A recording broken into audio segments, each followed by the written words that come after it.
आपको मुझसे पर्सनल कोई भी दुश्मनी हो सकती है, रंजिश नफरत मेरे लिए हो सकती है, लेकिन ये बात मेरी नहीं है। ये हम एस्पिरेंट जमात की बात है, हमारी बात है। मैं चाहूंगा कि आप कुछ सवालों के जवाब दें। क्या आप नहीं चाहते कि हमारा पेपर जो है वो इरेगुलरिटीज फ्री हो, सो दैट कि हमें लटकना ना पड़े? क्या आप नहीं चाहते हो कि हमारा जो एग्जाम अभी होने हैं वो फास्ट ट्रैक मोड पे हो? क्या आप नहीं चाहते हैं कि हमारे जो रिक्रूटमेंट प्रोसेस, जो हमारा एग्जाम होने हैं, उसमें केवल और केवल मेरिट के आधार पे सिलेक्शन हो, मनी के हिसाब से नहीं? अगर हां, तो फिर उसके लिए हमें लड़ना पड़ेगा। क्यों लड़ना पड़ेगा? उसका कारण है जेकेएसएसबी में अगर आपको लगता है सब सही है, तो वो नहीं है। इस बात से आपको सहमत होना पड़ेगा। हमें दिखाने की कोशिश हुई कि हाँ बोर्ड ट्रांसफर हो गया, सब कुछ चीजें नहीं आ गई, अब सब सही है। ऐसा बिल्कुल नहीं है। आपने देखा टेंडरिंग प्रोसेस या जो भी। इसके साथ साथ एक चीज आपको और सहमत होना पड़ेगा, आपको इस बात को मानना पड़ेगा कि जेकेएसएसबी में रिक्रूटमेंट स्कैम लंबे अरसे से चलते आ रहे हैं। तब भी हम देख रहे हैं कि इतने जेन्युइन कैंडिडेट हार्ड वर्क कर करके बड़ी मुश्किल से जो है जॉब पाते हैं।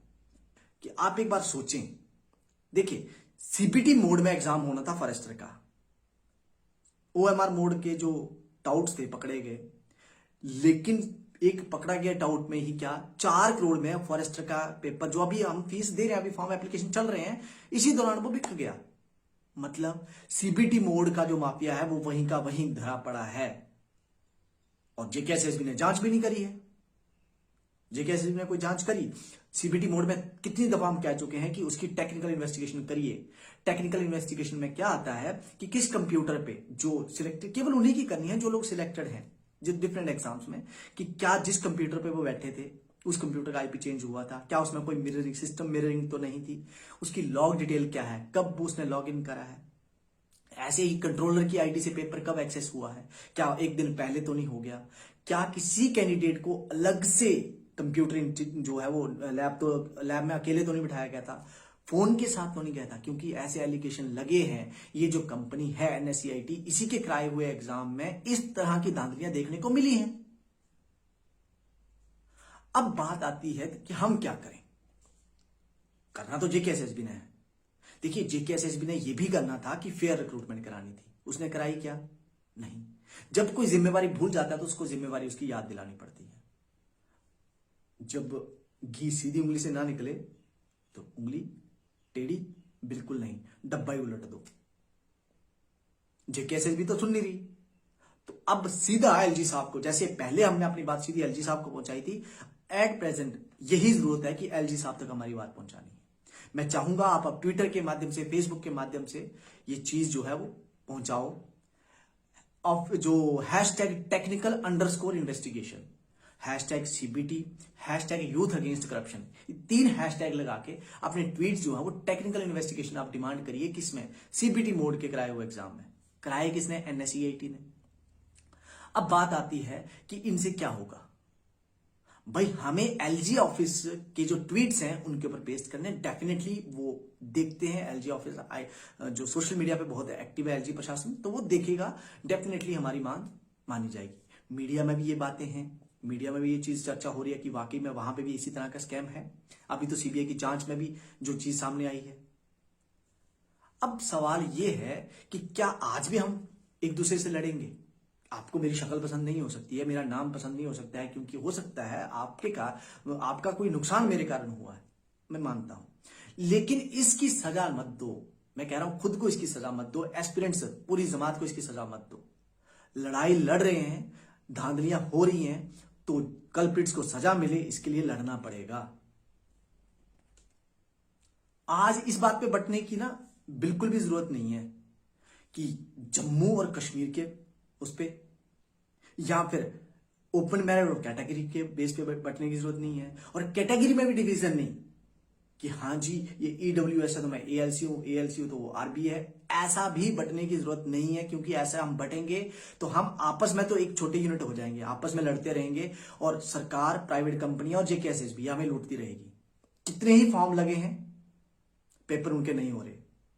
जिनके पेपर हुए, हमारा टाइम गया, हमारी मेहनत गई, पढ़ाई नॉलेज तो है, लेकिन टाइम तो गया। हमारे जिन लोगों का सिलेक्शन होना था उनकी सर्विस का 1-1 साल गया। ये जो रिक्रूटमेंट कैंसिल हुई है, सरकार ने हमें पहले, अच्छा सरकार ने एक और हमारे आपको पता नहीं चलेगा, लेकिन हमारा ही द्वारा सामने लाया गया रिक्रूटमेंट स्कैम, और उसमें जांच करके सरकार अपने ऊपर मेडल चिपका रही है कि भाई हमने जांच करी, जबकि इसकी नौबत ही नहीं आनी चाहिए थी। तो सरकार भी हमारा शोषण कर रही है, जेकेएसएसबी भी हमारा शोषण कर रही है, और प्राइवेट कंपनियां भी। क्यों? पेपर ट्रांसपेरेंसी से कराना, सीक्रेसी मेंटेन करना उनकी जिम्मेवारी है, लेकिन वो नहीं करती हैं, बेच के पेपर चलो जी। क्यों हो रहा है ये शोषण? क्योंकि हम बटे हुए हैं। आज इस बात पे बटने की बिल्कुल भी वक्त नहीं है। ये वक्त ये नहीं है कि हाँ कौन किस टीचर को फॉलो करता है, तो मैं उस टीचर को फॉलो करता है इसलिए मैं इस ट्वीट को नहीं रीट्वीट करूंगा, मैं उस टीचर को फॉलो करता है इसलिए मैंने इसको फॉलो ही नहीं करना है, इसको मैंने शेयर ही नहीं करना है। ये चीज बिल्कुल मत करना, क्योंकि ये आप जाने अनजाने में खुद के पैर पे कुल्हाड़ी मार रहे हो। ये गेम जो सारा दिख रहा है आपको व्यूज और लाइक्स का, वहां तक लिमिट मत रहो। हक के लिए लड़ाई लड़ो। व्यूज शेयर्स बहुत कुछ आते रहेंगे, लेकिन आज लड़ाई व्यूज की नहीं है, लाइक्स की नहीं है, फॉलोअर्स की नहीं है। मेरा आप सबसे ये बार बार रिक्वेस्ट है कि ये लड़ाई करप्शन के अगेंस्ट, रिक्रूटमेंट स्कैम, बाकी सब जगह बहुत हो रही है करप्शन, मैं उसमें नहीं जाऊंगा। मैं सिर्फ रिक्रूटमेंट जो स्कैम हो रहे हैं, क्योंकि रिक्रूटमेंट, एक रिक्रूटमेंट में धांधली ना पता नहीं कितने घर की तबाही करती है। आप महसूस करेंगे, मैंने महसूस किया है, बहुत घर तबाह होते हैं, कई जिंदगियां तबाह हो जाती हैं एक रिक्रूटमेंट स्कैम में। यहां तो एक एग्जाम में नहीं, 3-3 एग्जाम में प्रूव हो चुकी है, सीबीटी मोड के पेंडिंग पड़े हैं।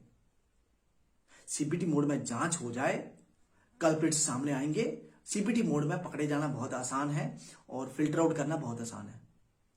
जांच हो, ताकि सरकार को जांच करने के लिए मनाना, ताकि सरकार क्या करे कि भाई कुछ एक्शन लेके हमारा सीबीटी जो एग्जाम, अगर इसका मंशा है कि सीबीटी लेना, तो सिक्योर हो जाए। नहीं तो जब तक ये सिक्योर नहीं होता है, यकीन मानिए ये रिक्रूटमेंट प्रोसेस आगे नहीं बढ़ पाएगी। बाकी निर्णय आपका रहेगा। हो सकता है आप मेरी बात से सहमत हो, अगर आप नहीं भी एग्री करते हो कोई बात नहीं, वो भी वेलकम है उसका भी। लेकिन अगर आप एग्री करते हैं तो आपको उसके लिए करना पड़ेगा जो मैं कह रहा हूं।